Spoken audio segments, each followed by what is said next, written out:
Speak in tongues where you are. Speak in tongues. Speak in tongues. Kabo Rajalahande. Zogabaha.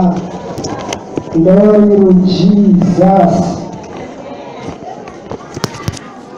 Continue speaking in tongues. Hallelujah. I just want to thank God for this time. I want to thank Him for giving me this opportunity. I also want to appreciate the major prophet of God, Prophet Afazon Zira and Amai. I can see them there. And I also want to appreciate the Solution family, Prophet Joshua Zulu and Mama. They are so wonderful. Amen. I know I'm going to do something great here. Do you know the evidence? It's because the Lord has given me a sign. And that sign is that I have been flanked with the generals of God. And I cannot preach without appreciating them. The Solution dancers. You welcome in the house of God. Hallelujah. Amen. 2 Corinthians chapter 9. If you are not writing, you can be recording, because many things shall be spoken here. 2 Corinthians chapter 9, verse 6 to 8. So just write down many scriptures. Then you can also take Luke 14, verse 12 to 14. Luke 14, verse 12 to 14. You can also write Psalms 20, verse 1 to 3. Then you place emphasis on verse 3.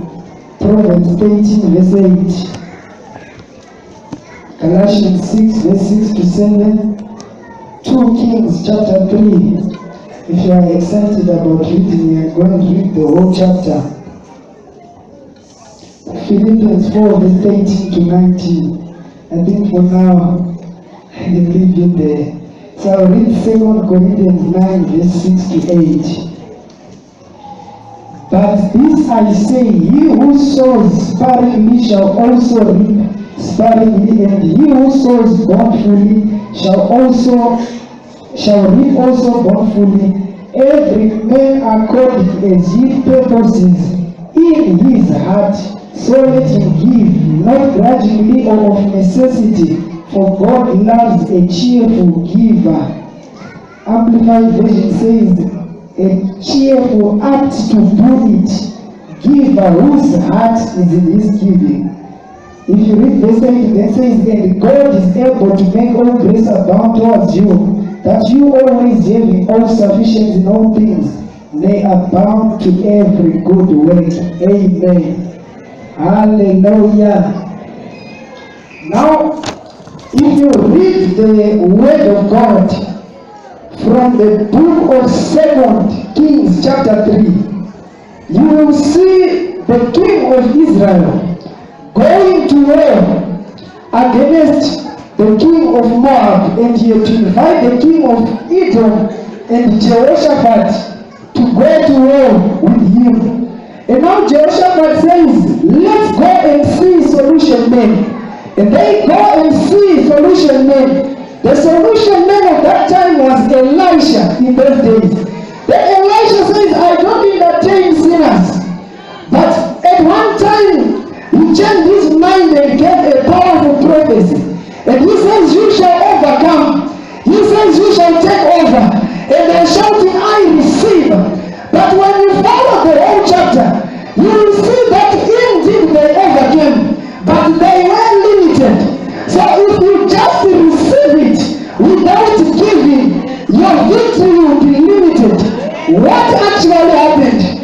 When you read the concluding part of 2 Kings chapter 3, you hear that when the war was very tight for the king of Moab, he took his firstborn son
Glory to Jesus. Open your Bibles from Luke 6 verse 38. Now I need to speak slow. Luke 6 verse 38. It says, give and it shall be given back unto you. Many people will first read this scripture. Jesus did not say whatever you give will be pressed down, shaken together, and running over. No. He said, give and it shall be given back unto you. So your contract with God is that God returns to you it. Give and it shall be given back unto you. If you keep preaching like I'm doing, very soon I'll be sitting down and receiving preaching. It shall be given back unto you.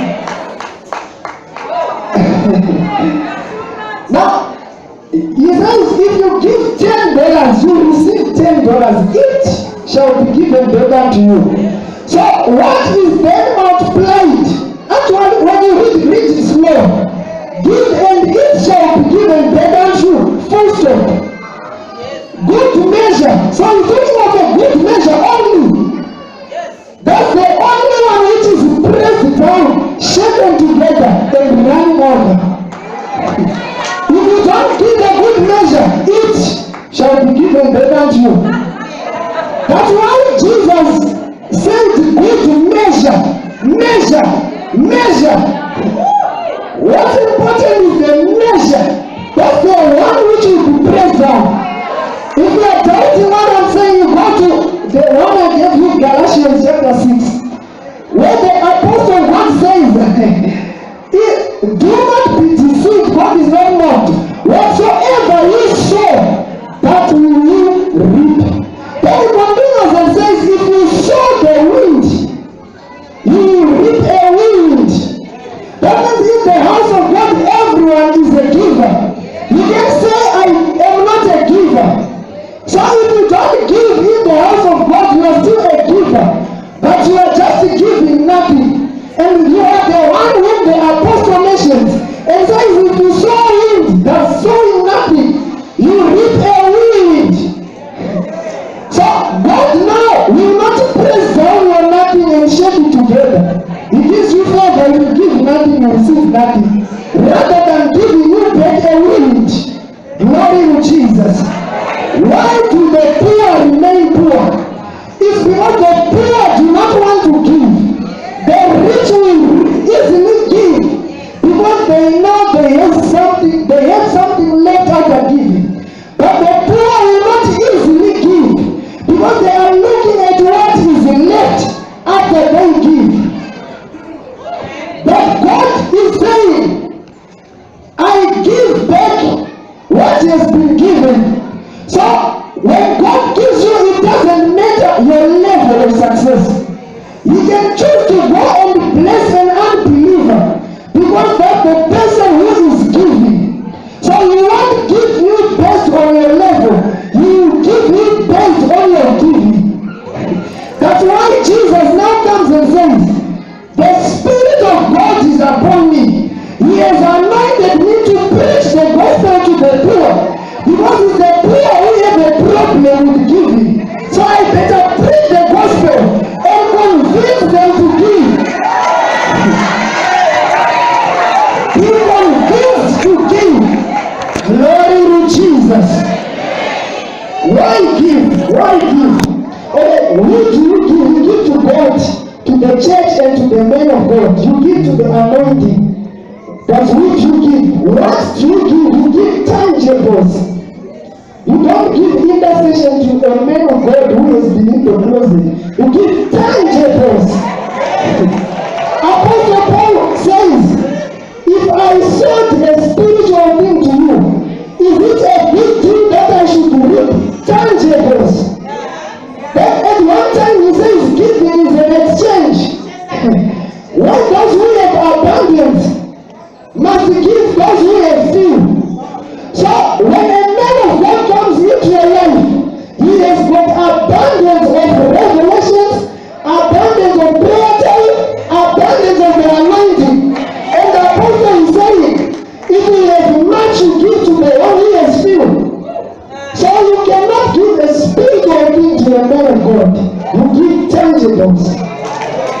Glory to Jesus.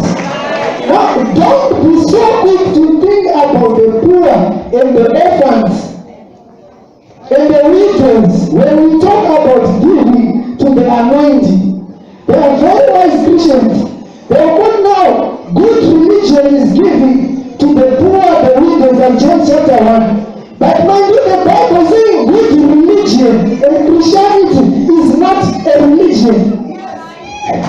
So, what do you do with the widows and the orphans? They cannot come as priority number 1. You give God first and the men of God number 2. Then others, that's where those guys come. If you give the widows first, you are very much likely not to give them again. That will be the last time of giving them. Because giving to such people is good religion. But giving to the church and to the men of God, it is for your own life, for your own preservation. That's why we read Psalms chapter 20 verse 3. That scripture which you read, David says, may the Lord remember all thy offerings. But when you start from verse 1 in the context, you are saying the Lord remember you in the day of trouble. The name of the Lord God of Jacob defend you. That means the name of Jesus will be with you in your day of trouble. Then he goes further and he says, let him send you help from his side in the day of trouble. May he strengthen you out of Zion, the strength of the Holy Spirit. Now you think the CV for standing in the evil day is now full.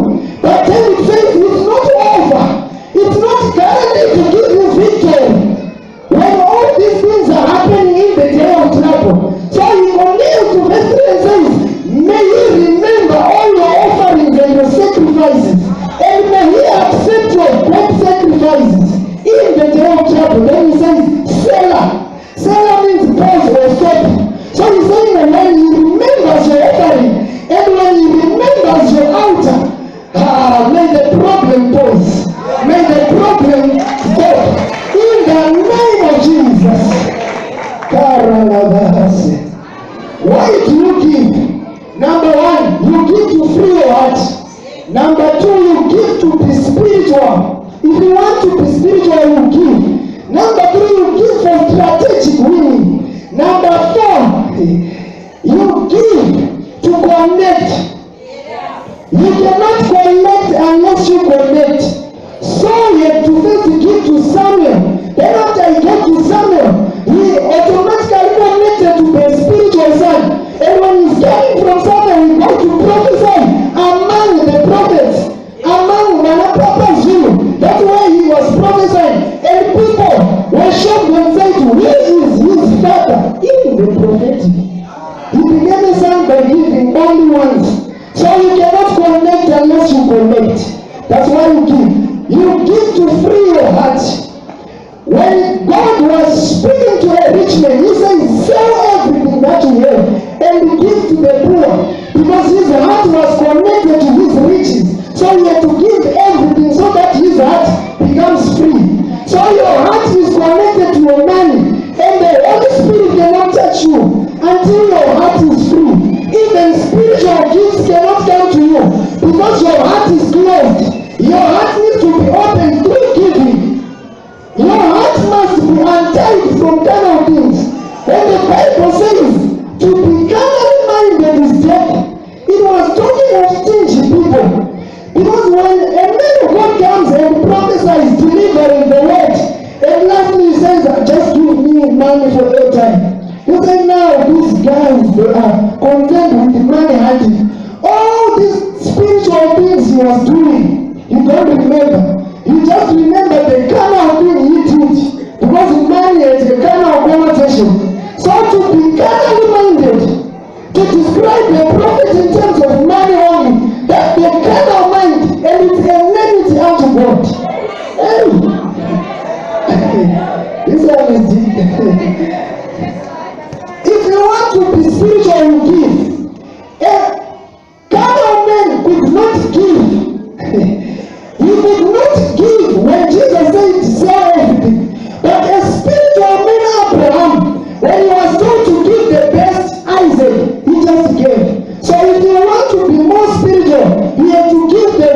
spiritual, so that you detach yourself from the physical and become more spiritual. Strategy. We are talking of the king of Moab. He made a stronger altar against the Christians, and God is rewarding a Satanist. 2 Kings 3, who is making a sacrifice, and the sacrifice is working. So that's where the Satanists got it from. And they gave sacrifices, and the Christians started to backslide in their victory. But in the name of Jesus, your victory shall not be limited, because we have seen the mystery of giving. And we meet people who say these churches are taking money from you. Money must go to the church. And number 2, to the anointed person of God. That's the right position, that's the right place of money. That's why in the Old Testament you see Elijah coming to a widow to take money, tangibles. He says, I need the cake. And the widow said, this is the last, and he said, I need that last. Now you say this Elijah example is Old Testament. New Testament, Apostle Paul present says, every day I receive things from the churches. Every day. Then if you read Philippians 4, you read that one. From verse 18, he says, I have received the tangibles you gave to me through a man called Epaphroditus. Now the man who received the tangibles is Paul, not bread. But I'll be shocked when I see Paul saying, your gifts are a sweet smelling aroma before the presence of God. Isn't it you said you ate our man, you Paul? How come our man is now a sweet smelling aroma in the presence of God when it was ate by Paul? When you read verse 19, most of us we got it out of context. But my God shall supply all your needs. Where is it coming from that Paul is saying, my God? It's because Paul ate your money. So my God shall supply all your needs. So you cannot quote it for prosperity. And just to say, my God shall supply all. No, you need a certain Paul who will say for you, my God shall supply all your needs. So if you don't have a Paul in your life, that scripture does not work. So I go to the anointed man of God and to prophet Joshua Zulu. And I give him money. Then he is the Paul now. We is saying, my God shall supply all your needs. Let me conclude now. Glory to Jesus. After this sharing, you must be crazy with giving. To such an extent that you will be asking yourself, which anointed man of God can I just to give? You will just give partnerships, type, offerings, thanksgiving. You will be just giving. Now, there is another one, Luke 14, which you wrote, Luke 14:12, where Jesus says, if you invite people to a party, don't invite people who are highly stingy. Invite the poor and the widows, because they cannot give you back.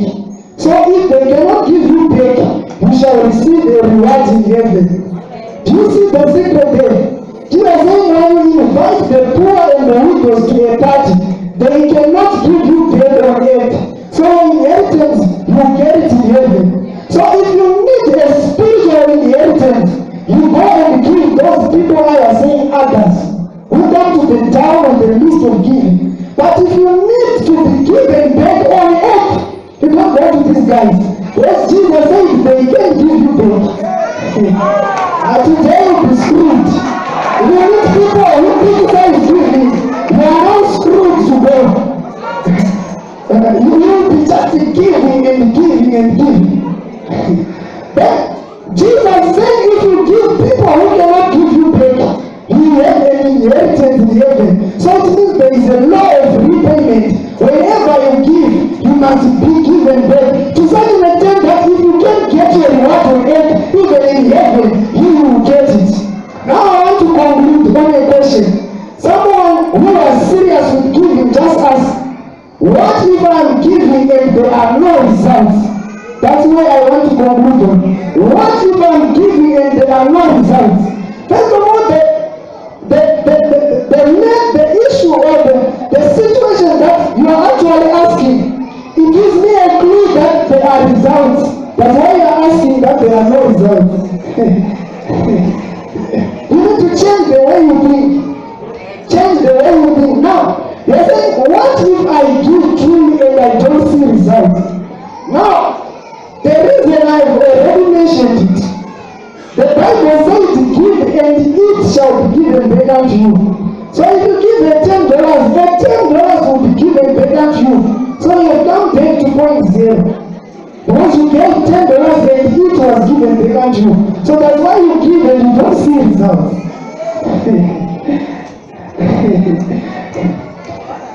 So you go to radical giving.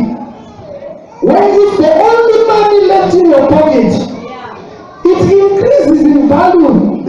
One day I was saying that Lamborghini you need is zero giving. So when you own the Lamborghini, just see your money in that Lamborghini. See your money is very valuable and give it. So when it's the last money in your pocket, give it. Why do you want to spend time trying to budget on a few things? Why not just give them? So that's why you give and you don't see results. Three things could happen. It's either you stay where you are, or things become worse, or things become dead. Now if things become worse, that's a very good evidence that you are doing a spiritual thing. Because why is it when you start to give, things become worse? Then you must have a revelation to know that when I started giving, there could be something that made these things to be worse. So that's evidence that there are forces that are working against you. They want to discourage you from giving. So if you give and things become worse, you must be encouraged to give more. And when you give and things become worse, that's one of the simplest ways God is telling you, push on. Because God is saying, prove me in tithes and offerings. So when you are proving in mathematics, they will tell you the final result is x is equal to y. So you already have the answer x is equal to y. But the proving is just putting a working so that you prove the answer that is already there. So God says, prove me in tithes and offerings. So you already know that if I give tithes and offerings, the answer is manifold, unstoppable prosperity. That's the answer. So when I'm working it out, I'm trying to prove what I already know. So when it's getting less, I just need to change the way I think. Because I know the answer is already there. I simply need to prove it. So it means God is saying push on. You haven't proved the answer. Continue working. Try to break the code. How do you continue working? Change the way you see. Apostle Paul says, for our light affliction, which is but for a moment. So he chose to call his affliction light.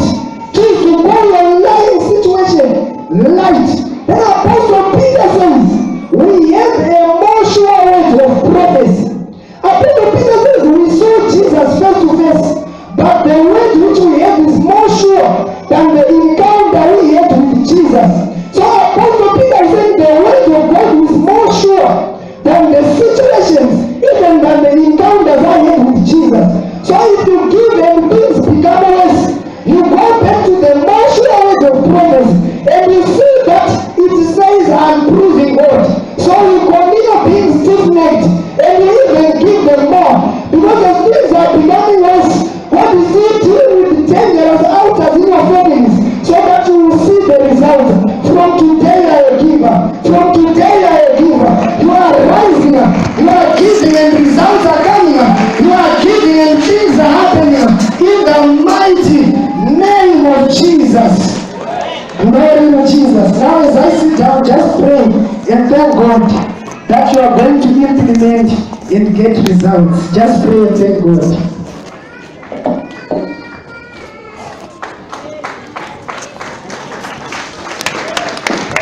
Hallelujah. Let us stand up. Let us stand up. Then we come forward and give unto the Lord. Let's come forward and give unto the Lord. Hallelujah. church.